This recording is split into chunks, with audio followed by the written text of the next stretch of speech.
Good afternoon, everyone. A very warm welcome to all of you. I am Alison Every. I'm the Director of STEM Careers here at the Australian Academy of Technological Sciences and Engineering, also known as ATSE. I'd like to begin today by acknowledging the traditional owners of the land from which I am joining you today, the land of the Ngunnawal people, and pay my respects to their elders past and present. And I would like to extend that respect to any Aboriginal and Torres Strait Islander people joining us today, as well as to acknowledge the traditional owners of whatever country you are joining us from today. As we come together to share and discuss our knowledge and experience, we also recognise the traditional knowledge and the deep history of Australia's First Peoples as the world's oldest surviving culture and Australia's first scientists and technologists. And that's a really pertinent introduction to today's session. But before we get on to the webinar itself, I just want to start with a little bit of housekeeping. So we'd like to remind all attendees that they have agreed to abide by ATSE's Code of Conduct, including as you enter your questions into the Q&A channel. This webinar will be recorded and the recording will be made available on ATSE's YouTube channel shortly after today's session, so please keep an eye out for that. And we're also very happy to send that link through to all registrants, and captions are enabled today. So if you require them, they should pop up at the bottom of your screen. And as the session progresses, we will be sharing a feedback survey with you in the chat. So we really encourage you to complete that survey. That feedback is really important to us. Now, we're really keen for this to be an interactive session today. So please be sure to submit your questions in the Q&A box at the bottom of the screen throughout today's presentation. Now, before we hand over to today's presenters, a quick update. Unfortunately, Rhett Loban is unwell today and had to withdraw, but we still have our other wonderful presenters who you'll meet shortly. But before I hand over to today's moderator and our other brilliant panelists, I thought I'd share a little bit about me. So I too am a person who comes from a science background. I worked for many years as a researcher at the University of Melbourne, and my work was trying to understand more about immune responses to infection and how we can use that knowledge to make better vaccines and drugs, which was great fun. But I'm really pleased today to now be working in the STEM careers team, supporting people to access STEM education and careers. This wonderful webinar series is brought to you by ATSE's National STEM Education Initiative, STELLA. This is just a program that's designed to engage young people in rich STEM learning at school by using hands-on curriculum-aligned resources to explore the principles of sustainability and renewable energy. Through the STELLA program, we have over 280 lessons and more than 100 hands-on activities for use in the classroom. So please do go and check out our website to find out more about the STELLA program at stella.org.au. And we also, across our STEM careers pathways, are keen to create pathways to inspire young people to pursue a career in STEM. So one of the ways we do that is by through our Elevate Boosting Women in STEM scholarship program, and we're awarding 500 undergraduate and postgraduate scholarships to women and non-binary people to access STEM education. And just a little plug for that program, applications are currently open, so please do go and check out our website and encourage students at your school who might be finishing year 12 to apply for one of those scholarships.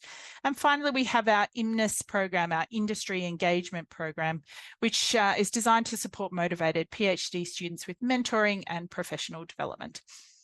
So yeah, all the information is on our website, so please do check it out or contact us if you'd like further information. So I'm really excited about today's session, the theme of which is keeping the fire burning, traditional knowledge in STEM.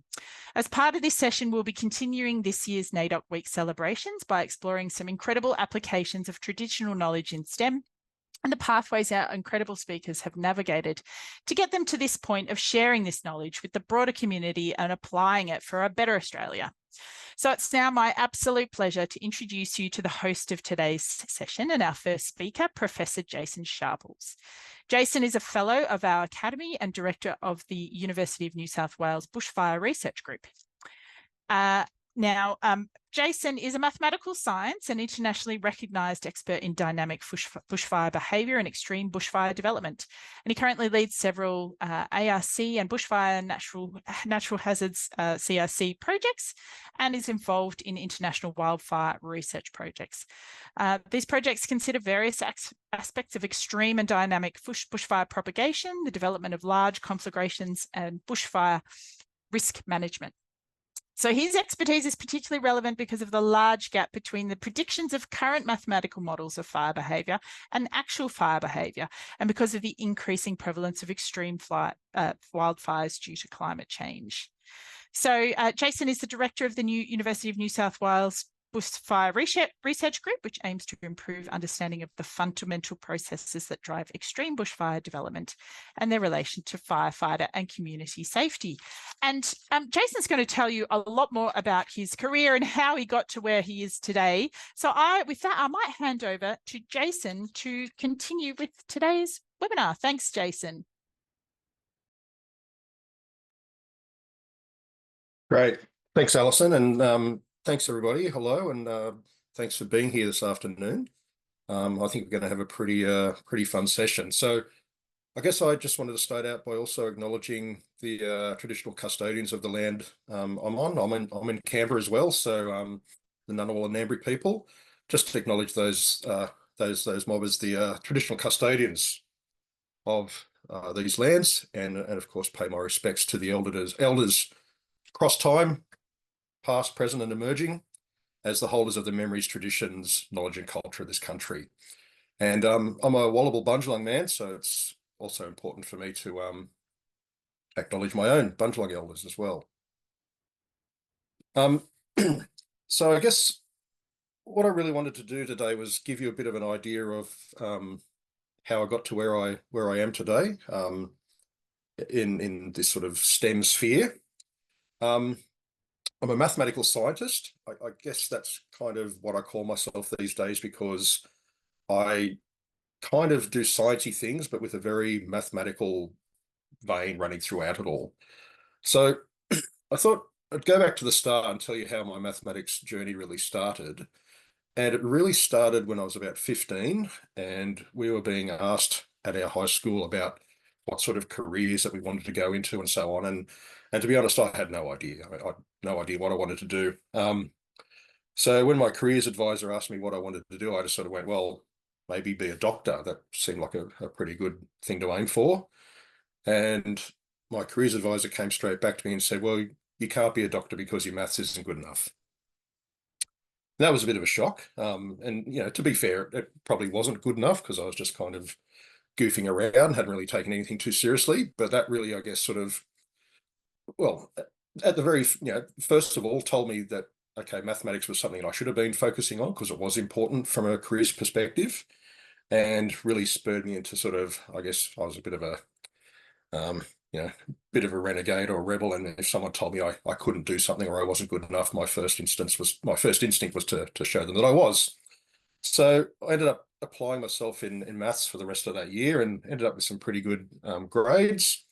They were good enough to become a doctor in the end, but turned out I didn't really want to be a doctor. So what I did is I applied for university, and I actually applied for a Bachelor of Science. And my intention was actually to go into a Bachelor of Science with a chemistry major, because I kind of liked chemistry and was pretty good at it at that stage. But after about a year or two of doing chemistry, I kind of realized that all the interesting chemistry, all the bits of chemistry that was really sort of interesting to me, was really just physics. And so I switched my major from chemistry to physics at that point. And this is something that's important to realize, that, as you go through university in particular, you can change directions. So it is possible to sort of, feel your way through your sort of your university education. So switched to physics, continued with physics for another year or so, and then was doing a lot of maths as well, and kind of came to the realization that all the interesting physics that I was enjoying could all be explained in terms of mathematics. So again, another change, decided, well, I need to learn more about this math stuff. So then at that stage, I actually switched to a double degree. So this was a new degree that was on offer. You could actually do a an extra degree for an extra year. And so I switched to a Bachelor of Mathematics and a Bachelor of Science with a double major in maths and physics. And that's what I ended up sticking with until the end of my degree. Once I got to the end of that degree, or those two degrees, I decided to go forward with an extra year of doing honours, and I chose honours in mathematics. And that, when you do honours, it requires you to write a small research thesis. So it's your first sort of introduction to doing research. And so I started doing research in an area or a branch of mathematics called differential geometry. And if you're wondering what differential geometry is, it's kind of when you take geometry and you take calculus and you kind of combine the two things into the one sort of subject. And what I did in that sort of area was really looking at the equations of electromagnetism. So kind of an applied sort of physical problem, but looking at it from a very mathematical perspective, just dealing with the equations themselves. So after 5 years at university, I graduated with a Bachelor of Science, a Bachelor of Mathematics, and an honours degree in mathematics. So not too bad for somebody who told their maths wasn't good enough just a few years before. What I really enjoyed about doing the honours degree was the research component, this ability to sort of go out and explore and find out different things. So the next step for me then was to sort of continue with that research sort of theme, and that meant doing a PhD. So a PhD, if you don't know, is essentially a research apprenticeship.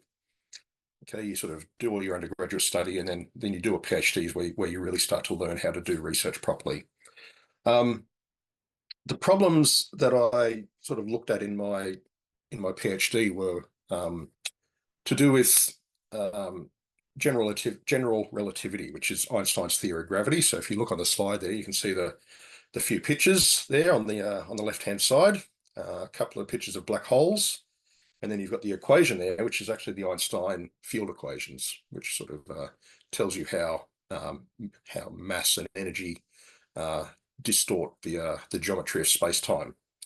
So I worked in that for about 5 years, a little bit longer than what's normally sort of expected for a PhD, but it was a hard problem I was working on. And I was working with one of the world's foremost experts. So that was a really good experience to work with him and get this really in-depth, very, very pure mathematical at that stage sort of work I was doing. But it did have applications to problems involving black holes and those sorts of things. So after doing my PhD and graduating, I kind of decided to switch, and this was about the time where climate change was becoming a really big issue around the world and in Australia. So I thought I'd try and make myself a little bit more useful, and so moved over into essentially an area which is analysing climate data. So a lot of interesting problems to work on, and what I was really working on in particular was trying to understand how mountains affect rainfall. So as your clouds and your atmospheric flows are sort of diverted over mountain ranges, that has an effect which can produce rain, or it can cause rain not to fall. So really trying to understand those relationships between the topography, the mountains, and the rainfall patterns that you got was something I was involved in for about 4 or 5 years. Also looked at really interesting problems involving evaporation. There was a thing going around called the pan evaporation paradox, where people were sort of noticing that pan evaporation was actually decreasing, despite the fact that the world was warming up, which was a bit of a not really what was expected. So we did a lot of work to try and resolve that paradox. So I kind of was still using a lot of my mathematical skills that I picked up from my degrees and my PhD, but really applying them in these very sort of applied climatic sort of applications. And somewhere along the way, as part of doing that climate analysis sort of work, I came across fire. So we just jump to that next slide, Luke. And once I started getting into fire, that's kind of where I stayed. So I was pretty much hooked. So I started looking at, again, my first job in fire was really trying to understand how mountainous terrain affected fire. So that was a good link to my previous job looking at mountains and rainfall. But once we started really getting into the depths of trying to understand these interactions between, mountainous topography and the way fires behaved, really opened up a whole lot of new areas where I think unless you had a really strong mathematical background like I had, you would have struggled to have been able to tackle the problems that we were dealing with. And so this has led us to all sorts of interesting problems, looking at how mountainous terrain interacts with the winds and how then that interaction further affects the fire. We do a lot of modeling. You can sort of see that little picture up on the top right there, hopefully, which is a computer simulation of some fire behavior impacting a building, fire impacting a building. A lot of that work is aimed towards trying to understand, as Alison was saying in the introduction, trying to understand what turns these sort of, all fires start small, but some of them grow really big. So trying to understand that process of how a fire transitions from a small fire into a really, really large destructive fire. And so the picture you can see there on the left looks like a volcanic eruption, but that's actually a bushfire down in the Grampians back in about 2014. So what's happened there is that the fire has actually produced a plume so large that it's developed into a thunderstorm.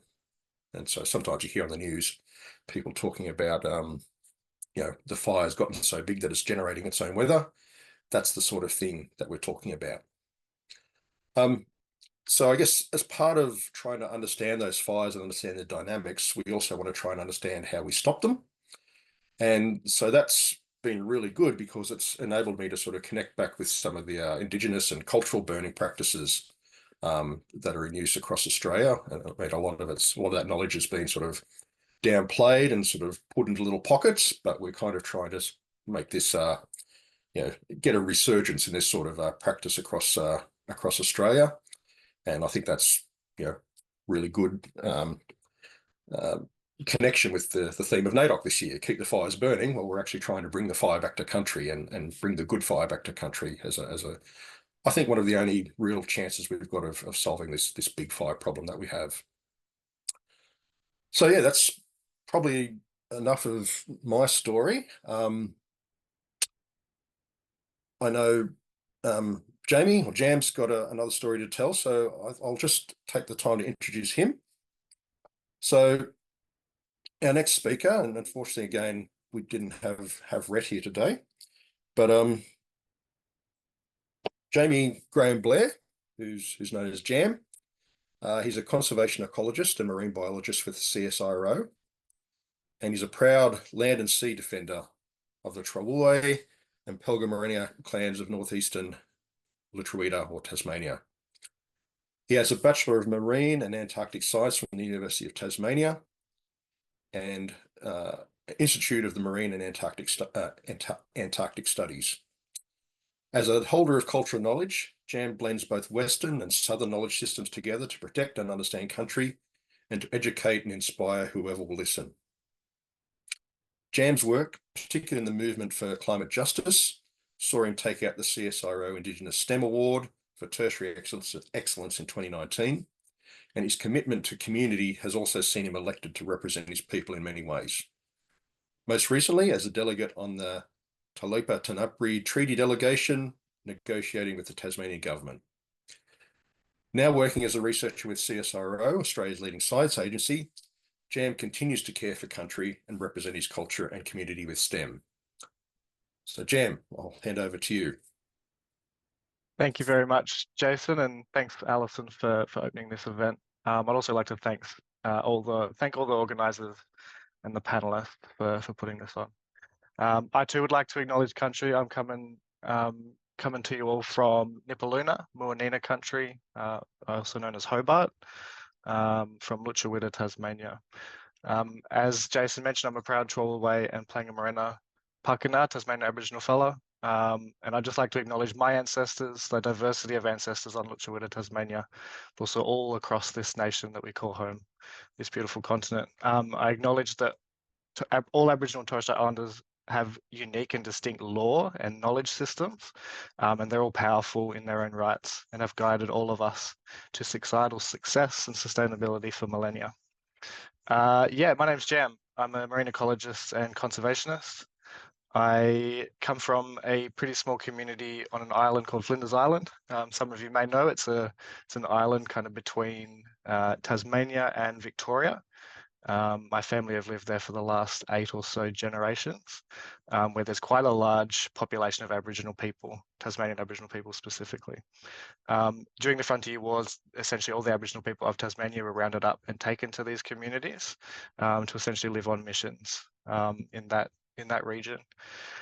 On those islands, Flinders Island and Trawana Cape Barren Island specifically, many of our cultural practices like mutton birding and shell stringing were maintained and passed down through the generations to us modern Pakana today. From my family and growing up on country and within my communities, a love of being on country and being connected to these animals and these places was quite strongly instilled within me. Particular love of being with and on the sea, as well as on my home islands. Coming with that love of country also came the responsibility to care for it, as my ancestors had for over 42,000 years. This photo on this slide here, you can see a slightly younger version of myself. There is I'm on an island called Babel Island. It's a tiny, tiny island off the east coast of Flinders Island, where it is a breeding colony for the short-tailed shearwater or the mutton birds. That you can see kind of a tape measure being kind of laid through the tussock grass there. We're conducting a burrow occupancy survey. And so throughout the years, I've helped to conduct these surveys where we look at how healthy the chicks are for this species, how many burrows have chicks within them, how many burrows there are on the island, and that helps us to set our seasonal catch limits. This is a traditional food source where my people head over to these islands for 4 or 5 weeks every year, and we harvest these chicks sustainably. So I'm part of the team that helps to make sure that we're doing the right thing and looking after this resource, this beautiful animal. Could I get that next slide up, please, Luke? Thank you very much. So my kind of education journey, it started very little, obviously. I grew up out on country, camping, fishing a lot. Learning is a lot more than what's just offered in the education system. I think that's really important to keep in mind, especially as young black fellas. Also that there are so many different ways that we as humans learn. I struggled with school. I struggled to fit in for a whole bunch of different reasons. I had a lot of energy as a youngin', asked too many questions, I talked too quick, got into trouble a lot, as well as I moved schools all over the state and also interstate until I hit probably grade 11, grade 12, where I really started to kind of slow down and settle and find my pace. I kind of started to take my learning seriously around that point, grade 11, grade 12. When I started to actually realize that I did enjoy learning, I just struggled to learn in the way that I had been forced to learn in the past. And so once I learned that, okay, I do enjoy learning, I just have to figure out the best way for me to learn. That's where I really settled into that state of being a keen learner. I fell into a love of natural science, quite naturally, particularly biology and outdoor education. But I particularly loved learning from my elders and community knowledge holders when I spent time with them on country and back on the islands. So when I got to uni, I realized that my body and brain couldn't handle the full workload of a regular university degree. So I studied part-time. And through that part-time studying, I also worked part-time on country in various jobs. So I was a tour guide. That photo there is from me as a tour guide up at Wukalina Walk on the state's northeast coast near the Bay of Fires. I was also really into my traditional Palawa dance, photography. I was an educator and learning support officer for 3-4 years there, as well as I volunteered in different conservation and community organizing work. So having worked part-time, studied part-time, I was ticking a lot of boxes that helped me to still maintain my education within the Western academic system, while also learning from my community in the traditional sense as well. So I nurtured both parts of myself that I needed to nurture to keep going through those different pathways. While at uni, I learnt sometimes quite obviously that traditional knowledge and Western knowledge can sometimes butt heads. Those knowledge systems often can butt heads. And so I had to learn quite early on as a teenager how to navigate those moments where they butt heads. So that's a pretty good learning to pick up early on if you can. There are, as I mentioned, parts that don't work well together. And in those moments, it's really important to be able to stand up and advocate for yourself, for your community, and for your culture. And it helps you to grow into a really solid person who can keep that fire burning. That being said, there are also a majority of moments where these two knowledge systems do they do mesh together quite well.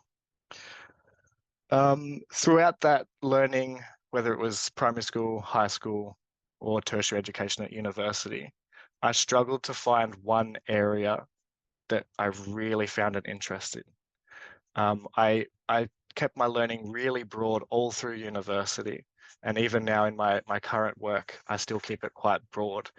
I think my broad love of ecology and my broad love of natural science and mathematics and technology, it comes from knowing that all knowledge is interrelated, all knowledge is connected. And so when you keep, this is just how my brain works. I know everyone's different, but I love to keep it really broad and learn little bits of everything so that I can paint in big picture kind of language. So because I struggled with picking one particular area of interest, I did struggle a little bit throughout university. Often you kind of push to go into one particular avenue, or you're expected to become an expert in one particular thing. But I forged my own path in that regard, and I've stayed quite broad in my learnings and contribute to a lot of various different projects today. I now work as a researcher at CSIRO. I'm a research technician, which is a fancy way to say that I do lots of field work, I do lots of lab work, and I do lots of data analysis, where I am still I can still continue to be guided by my cultural responsibilities, to look after my totems, my traditional kinship systems, as well as I have great responsibility to my community. Having walked this journey kind of on two separate paths, but ending up at the same place, I've been, I guess, guided from some pretty important questions, and I've put them up on the slide there. I don't know the answers to a lot of these questions, but I think they're really important questions that I've used to guide myself in setting goals, but also in making really important decisions at different junctions of my career. I now work on some pretty cool projects. I'm really proud to say that I've put in all that hard work and taken the time to get to where I am now. Luke, could you jump to the next slide for me, please? Excuse me.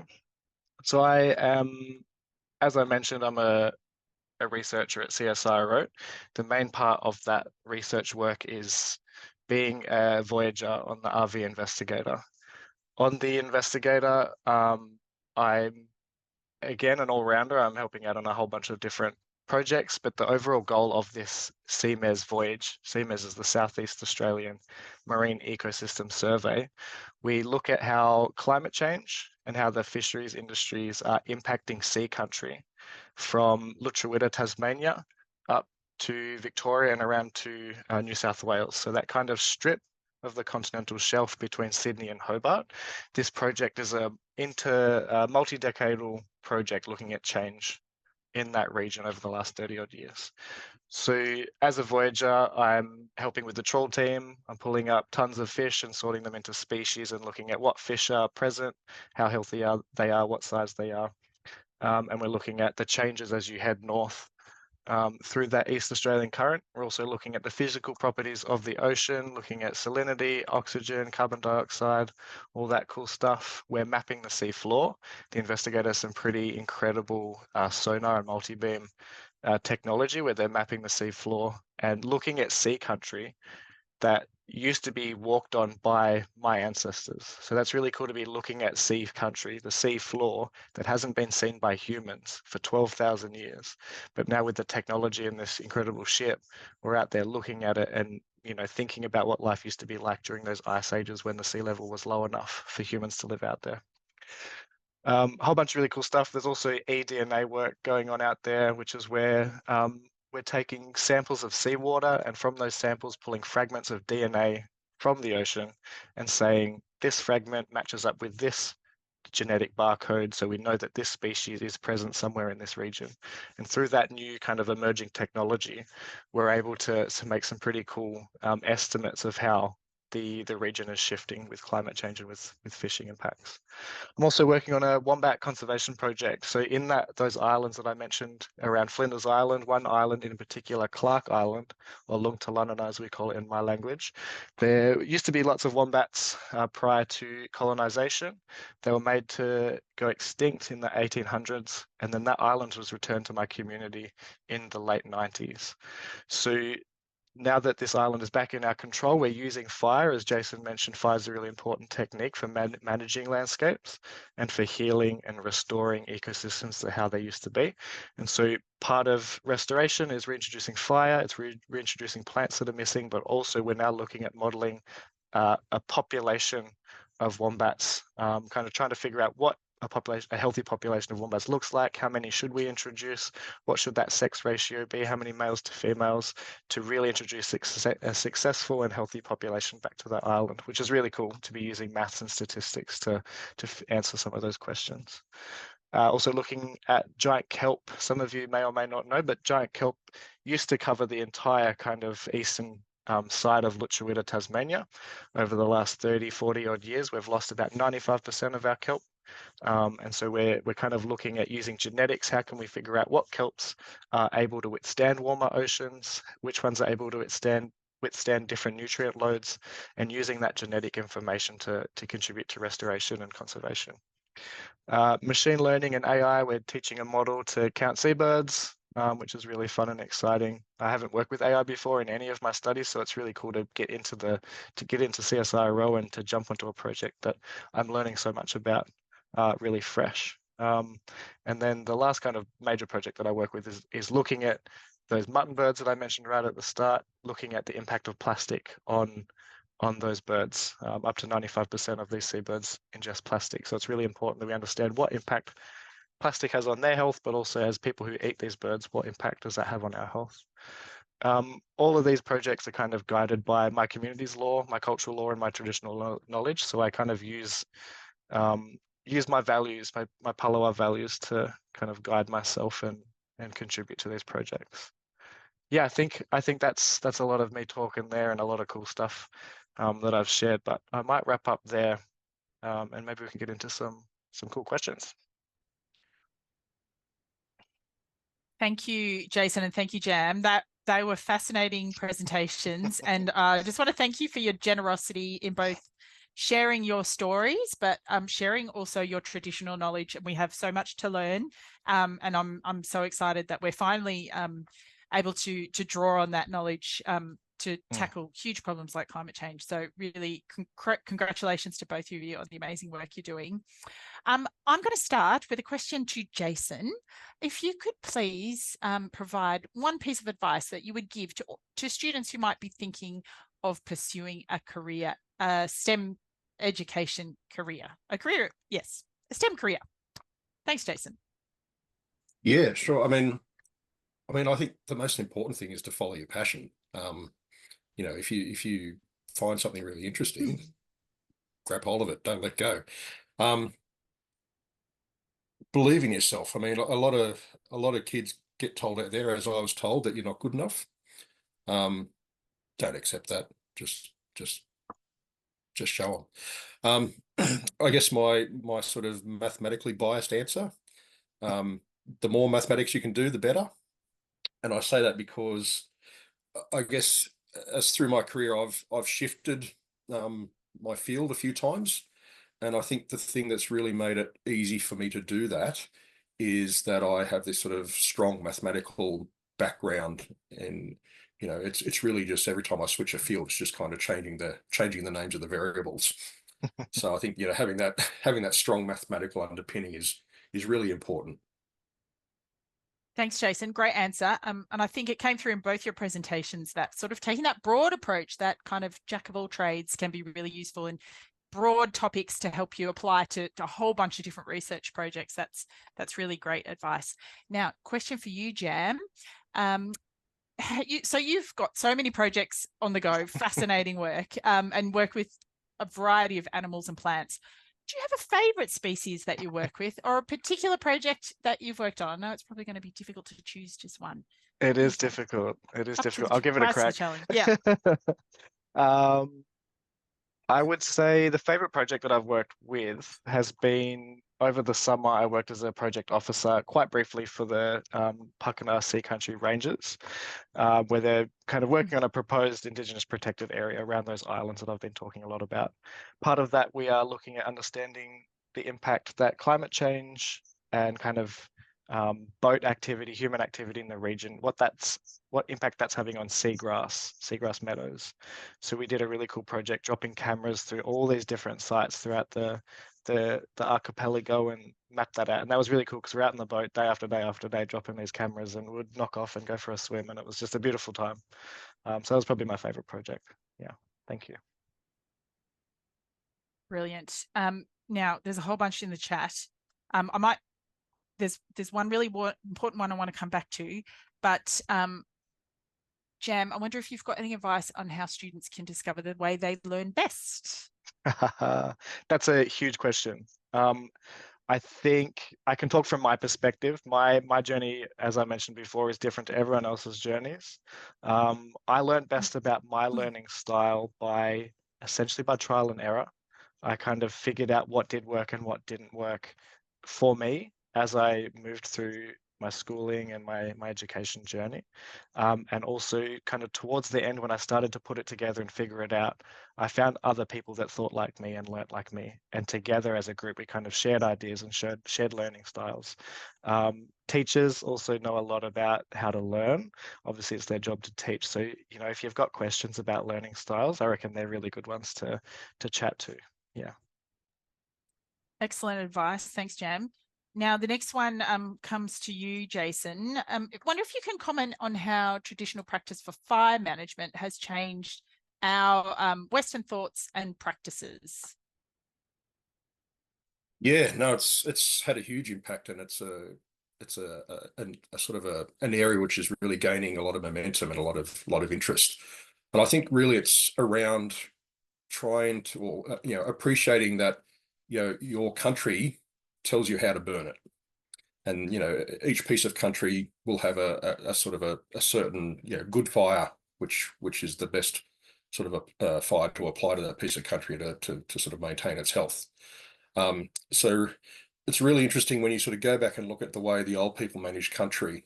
They're always gifting fire to country, and within about 100 to 150 years after colonization, we were talking about fighting fires. So there was this real shift between sort of thinking of fire as kind of something which was part of the landscape and part of just living on country, to something we were battling. And so I think trying to switch that back to something where we see fire as an intrinsic part of country, and sort of develop this intimate connection between people, fire, and country is a really important thing that we need to really try and promote and make more people aware of. Thanks, Jason. Great answer. And yeah, still so much to learn. And yeah, thank you again for sharing that knowledge. And I hope that we continue to listen and start to putting some of that knowledge into practice more broadly. Now, Catherine, some really great questions there about engaging with Jam.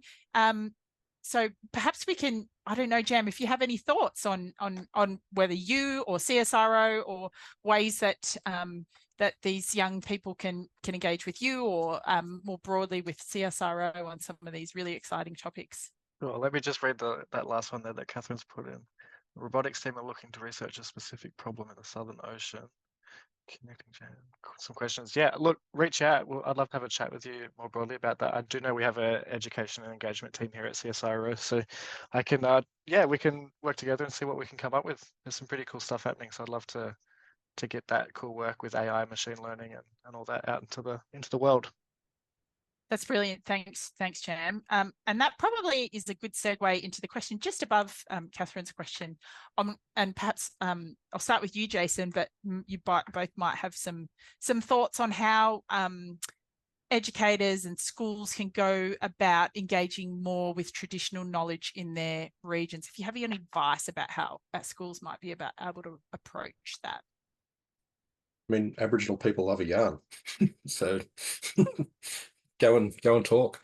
You know, there's plenty of, you know, through the land councils and various sort of different, you know, Aboriginal corporations. If you Google them, you'll find them. They're all out there, and it's just a matter of going and starting that conversation. You know, Aboriginal people like to share their country, share their culture. So, you know, as long as you're sort of doing that in a respectful way and in a you know, appropriate sort of way, then, you know, and I think, you know, don't be afraid of making mistakes. They'll let you know if you're doing something which isn't kosher. But yeah, it's just about getting out there and start having a yarn. Yeah, I might just add to that a little bit. I think there's a really important link you can make, particularly with knowing what your local ranger groups and land carers are actually getting up to. I think by connecting with what ranger groups are actually being kind of managed and organized in your local area, tapping into the work that they're doing. Lots of ranger groups put out newsletters and things like that. It's a really great way to just understand what's happening, whose country you're on, that kind of stuff. And then you can kind of, once you get your head around that, then you can kind of take it a step further and try and link up where you can. That's excellent. Thank you. That's some really practical advice. And perhaps we can pop that into an email to everyone who's registered as some follow-up, as some action plan that they might be able to take away at the end of today's session. Now, I think what I might do is we've probably got time for maybe one more question, which I'll pose to you both, and think back to the theme of today's session. So I'm wondering if you can both reflect on how you embody this year's NAIDOC Week's theme of keep the fire burning in your work. I know you've both really kind of demonstrated those links already, but if you have one more piece of sort of how you really truly drill down to that theme. Might start with you, Jason, because you're off mute. So over to you. Yeah, I mean, I was pretty happy when I found out what the theme was this year, given my line of work. So yeah, and I think I already sort of mentioned, you know, it's about, I mean, you know, literally, if you're talking about fire, then, you know, the work we do is really about, you know, making people understand cultural fire management and cultural land management using fire. But, you know, if you take it in the figurative sense, it's really about, I guess, maintaining the sort of momentum that we've developed, you know, through, you know, work we've been doing, sort of trying to get more Indigenous engagement with STEM sort of areas. And, you know, that's part of what this thing we're doing today is about, right? So yeah, for me, it's really just about, you know, talking to people as much as I can and getting the message out there and maintaining that momentum. Yeah, I love that. That's great.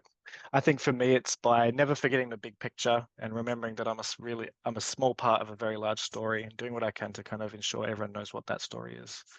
Being guided by, you know, our culture, our history, that kind of stuff. It's really a strength. Whether you're Aboriginal or not, it's a strength that you can tap into. So that's kind of what it is for me, is about keeping the context in my head all the time and bringing the work of my ancestors forward into the here and now, so that the next generation can pick it up when they're ready. Thank you both. That's an excellent answer, and something I'll be taking away from today's session is something that I can apply to what I do every day, and that's really, yeah, wonderful advice. So I just want to thank you again for both of you, Jam and Jason, for sharing your career journeys today and in your insights into your personal journey. You've been incredibly generous with sharing your stories, and I know that you've no doubt inspired a whole bunch of people who've joined the session today.